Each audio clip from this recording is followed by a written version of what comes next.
नए साथियों, आप सभी साथियों का आपके सुरक्षा परिवार में स्वागत है। सुरक्षा competition classes and physical academy Sarson Kanpur Nagar की तरफ से आप सभी को शिक्षक भर्ती जो कि यूपी टेट के एंट्रेंस एग्जाम के बाद आपके लिए पूरी तरह से वैकेंसी उत्तर प्रदेश सरकार ने अनाउंसमेंट कर दिया है 11,000 पदों के लिए। तो यूपी टेट और एस्टेट से जुड़ी कुछ बातें, यहाँ पर सीटेट की भी एग्जाम डेट और फॉर्म की डेट आ चुकी है। तो आप सबके लिए बेहतरीन मौका है कि आप एक साथ तीन चीज़ों की तैयारी एक ही क्लास से कर सकते हैं। तो चलिए दोस्तों, आज नंबर सिस्टम के एक छोटे से टॉपिक की तरफ चलते हैं जो कि ज़्यादा मुश्किल नहीं है और एग्जाम में अहम भूमिका निभाता है। तो साथियों, शुरुआत करते हैं सबसे पहले नंबर सिस्टम, जिसको बोला जाता है हिंदी में संख्या पद्धति।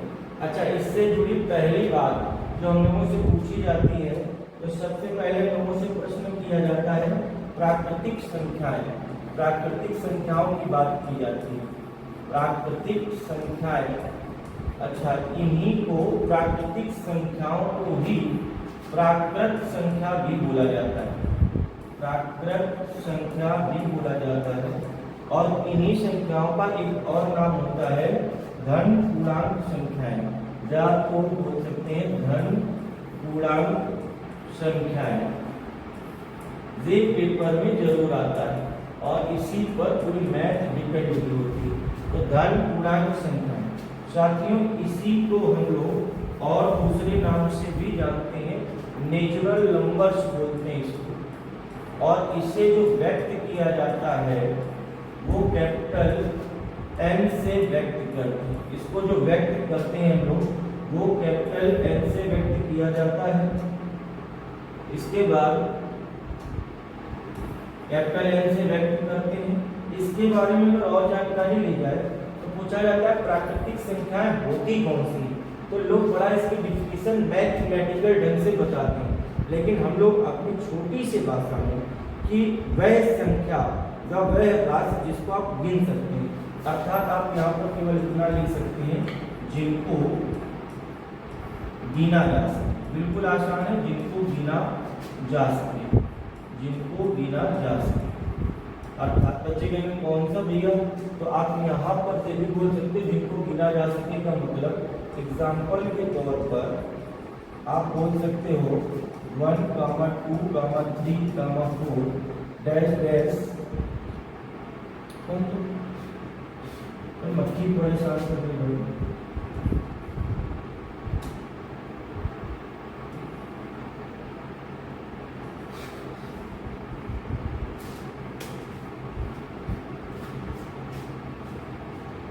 एडिट हो जाएगी।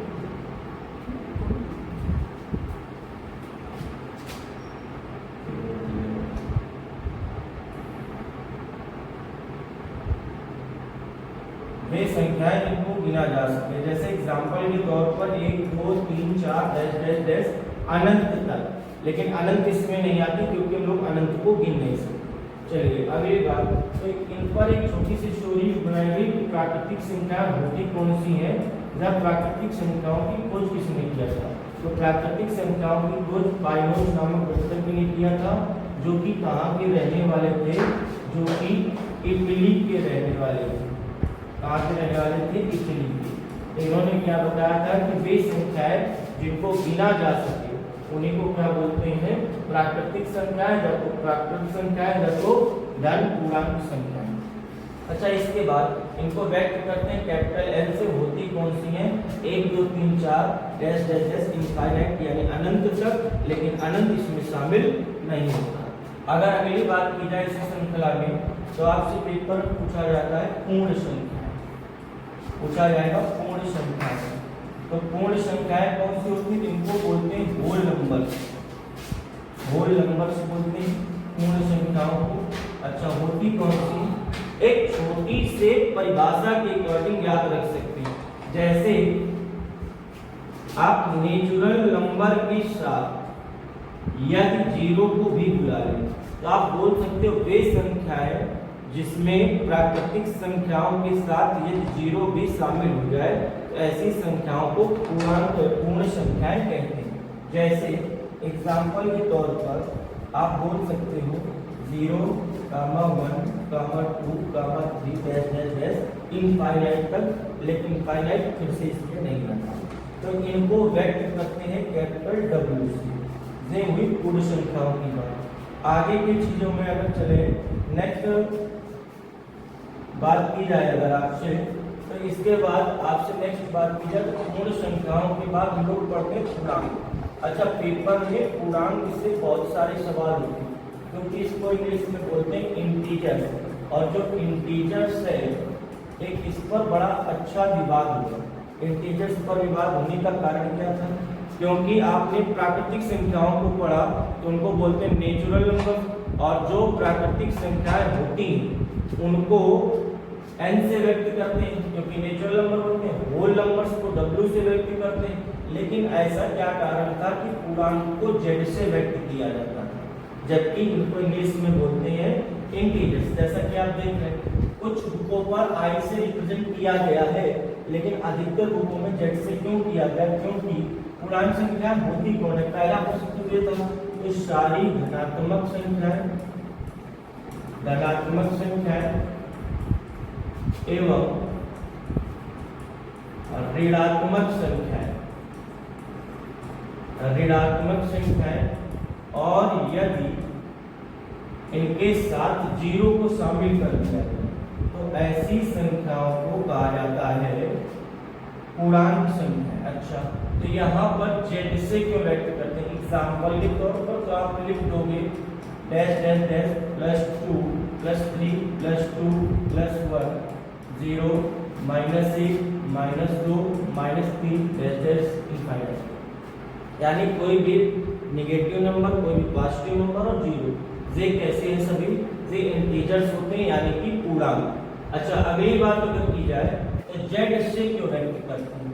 तो बात ये थी कि जब हमारे मैथमेटिकल डिपार्टमेंट को पूर्णांक संख्याओं के बारे में पता नहीं चल रहा था, तो एक जहेलिन नामक गणितज्ञ थे। कौन था? जहेलिन, जो कि कहाँ से थे?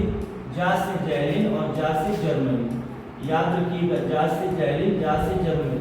तो इन्होंने जब इन संख्याओं की खोज की तो डिपार्टमेंट पास गणितीय शोध संस्थान के पास पहुंचे कि भैया ऐसा है, हमने संख्याओं की खोज किया है, आप इसके बारे में हमें इन संख्याओं को मेरे नाम के फर्स्ट लेटर से व्यक्त करिएगा। लेकिन यहाँ पे जहेलिन के नाम से व्यक्त करने के लिए इनको मैथमेटिकल डिपार्टमेंट ने मना कर दिया। और जब मना के सोचे भाई सब मिल गया तो कोई ना कोई दूसरी भी ढूंढ के दे देगा, लेकिन जब दूसरा कोई ढूंढ के दे नहीं पाया तो इन्होंने फिर से इनको बुलाया, और इनसे बुलाने के बाद बातचीत की गई, और बातचीत करने के बाद इस डिसीजन पर पहुंचे कि ठीक है, आपकी कंडीशन हमें मंजूर है। इसलिए इन संख्याओं, पूर्णांक संख्या कौन सी होती? सारे पॉजिटिव नंबर, सारे नेगेटिव नंबर, साथ में जीरो। ये क्या है? पूर्णांक संख्याओं की परिभाषा, डेफिनेशन। इसको व्यक्त किससे किया जाता है? ज्यादातर बुकों में Z, लेकिन I से भी लिखा है तो गलत नहीं होगा। इनकी खोज किसने की थी? जहेलिन ने। कहाँ के थे? जर्मनी के, राइट। इसके बाद अगला प्रश्न आता है, आपसे दो बातें और पूछी जाती हैं, एक तो परिमेय संख्या और दूसरा अपरिमेय संख्या। तो सबसे पहले परिमेय संख्याओं को देखते हैं, क्योंकि परिमेय संख्या से पेपर में प्रश्न बहुत पूछे जाते हैं। और परिमेय संख्या को इंग्लिश में बोलते हैं रेशनल नंबर्स। अच्छा भैया, रेशनल नंबर्स परिमेय संख्या होती कौन सी है? तो परिमेय संख्या को हम अपने हिसाब से अगर बोले तो परिमेय संख्या वे संख्याएं हैं जिनको P/Q के रूप में व्यक्त किया जा सकता है, लेकिन एक कंडीशन और लगाई गई कि P बिलोंग्स टू Z। जहां आप समझ रहे हैं Z कौन है? पूर्णांक, और Q belongs to Z but Q does not equal to 0। अर्थात ये कहा गया कि सब कुछ तो बर्दाश्त होगा, लेकिन Q की जगह 0 नहीं आना चाहिए। अर्थात Q की जगह Z के सारे मान माने जाएंगे, लेकिन 0 नहीं माना जाता। इस बात का विशेष ध्यान रखना।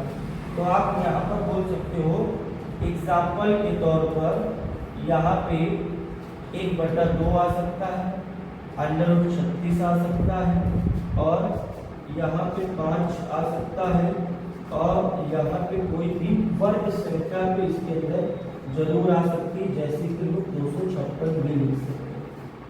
तो ये सारी संख्याएं कौन सी भी? परिमेय संख्या, रेशनल नंबर्स। इनकी एक बड़ी पहचान और है, अगर कोई 22/7, जैसे बहुत इंपॉर्टेंट है, 22/7 बहुत पूछा जाता है यूपीटेट, सीटेट और स्टेट सब में, तो यहाँ पे इनकी एक बड़ी जिम्मेदारी थी कि 22/7 लिखा है तो कुछ ज़्यादा लिखा है, तो ऐसी संख्याओं को भी जिनके पास की दशमलव किसी अंक को लिखा होने के बाद, यदि दशमलव के बाद कोई भी अंक रिपीट होने लगे तो उसको बोला जाता है दशमलव आवर्ती संख्याएं। तो ऐसी संख्याएं परिमेय संख्या होने का उत्तर सबूत देती हैं। इन संख्याओं को ही रेशनल नंबर्स बोलते हैं और इनको कैपिटल एल से व्यक्त किया जाता है। इसके बाद आगे आपसे जब इससे संबंधित बात पूछी जाएगी तो आप परिमेय संख्याएं पूछी जाएंगी।